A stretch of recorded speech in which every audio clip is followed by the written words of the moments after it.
En partage de connexion, c'est ça. Et on peut voir donc les captures de Pokémon instantanées. Combien de kilomètres par jour à peu près? Entre 25 et 35 à peu près. Hein. D'accord. Mais pas tout le temps, hein, mais c'est une moyenne. Ok. Ça m'arrive d'en faire 80, 60. Le souci, c'est que dans Pokémon Go, il ne faut pas excéder 12 km/h. Sinon, les kilomètres, c'est un jeu qui est relié par GPS et les kilomètres ne sont pas pris en compte.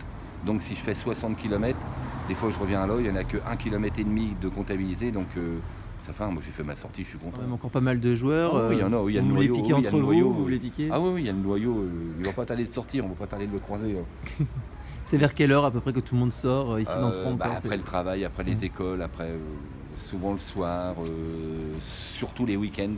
Et surtout quand il y a des événements spéciaux. Alors là, on voit tous, ils sont tous comme dans Walking Dead, hein, ils ont tous la tête dans les téléphones. On est tous d'une frénésie, c'est hallucinant. On cherche tous le Graal, ce qu'on dit le 100% dans notre jargon. Tout le monde à la recherche du fameux 100%. Ah ouais, c'est génial. Et le lieu où il y en a le plus, où il est le plus rare, j'en sais pas. Oh non, non, c'est complètement aléatoire. Hein. D'accord. C'est complètement aléatoire. Il y a des endroits qui sont plus propices à trouver vraiment des beaux Pokémon, mais c'est complètement aléatoire. Hein. Moi, j'en ai trouvé sur la Vélovoie. La semaine dernière, j'ai fait 6 spéciaux en très très peu de temps.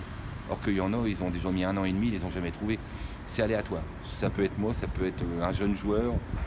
Rien ne veut rien dire dans ce jeu. Et vous êtes combien, vous m'avez dit alors encore de Troyens Je pense qu'on est encore à peu près dans les 300 joueurs, à mon avis. Hein.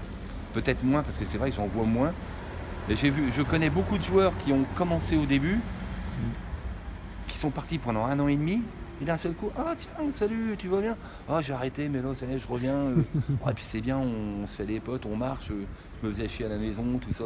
Et il revient, toi, c'est drôle, puis il y a les gens, les purs et durs qui n'ont jamais arrêté. Moi, je suis un fou. Hein. Et ceux justement qui auraient envie de se relancer, est-ce que c'est pas trop tard? Est-ce qu'ils n'ont pas trop de retard à rattraper? Pokémon Go, c'est un jeu qui te permet de jouer hard ou light. C'est justement là que c'est bien fait, parce que les gens, ils peuvent se moquer, ils comprennent pas réellement le jeu. Le jeu, tu peux jouer light, c'est-à-dire, si tu as envie aujourd'hui de chercher un certain type de Pokémon, tu peux passer ta journée à chercher ce type-là. Du jeu, il y a aussi quand même un peu le côté sport. Il y a aussi il y a le côté sport, parce que bon, ça te fait quand même énormément bouger. Hein, moi, je connais quelqu'un, je ne citerai pas son nom, dans les débuts, bon maintenant il fait peut-être un peu moins, mais il faisait bien entre 20 et presque 30 km à pied par jour. D'ailleurs, son corps, on l'a vu, il a changé. Le soir, quand tu rentres, tu n'as pas le temps de regarder un film, hein, tu t'endors sur la banquette. Hein. C'est un truc de fou. Hein.